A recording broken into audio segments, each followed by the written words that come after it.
একটা হচ্ছে ইজ্জত আর একটা হচ্ছে শহরত। ইজ্জত আর শহরত দুইটা ভিন্ন জিনিস।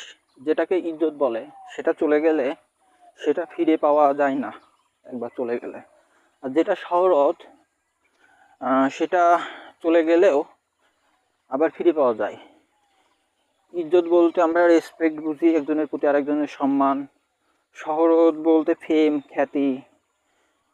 যার শহরত আছে তাকে হতে পারে অনেকেই চেনে, অনেক মানুষ জানে, অনেক ফ্যান ফলোয়ার আছে, এরকম হতে পারে। কিন্তু যার ইজ্জত আছে তার হয়তো বা অনেক মানুষ চেনে না, জানে না, হাতে গোনা কয়েকজন মানুষ চেনে, তাকে সম্মান করে, এটা হচ্ছে ইজ্জত। কিন্তু শহরত শহরত হচ্ছে পদের জন্য তাকে হচ্ছে অনেকেই চেনে, অনেকেই সম্মান করে, কিন্তু পদ চলে গেলে সে আস্তে আস্তে তাকে কেউ চিনবে না। তবে শহরত থেকে যার ইজ্জত আছে তার ভ্যালু বেশি। তো এটাই হচ্ছে শহরত আর ইজ্জতের মধ্যে পার্থক্য।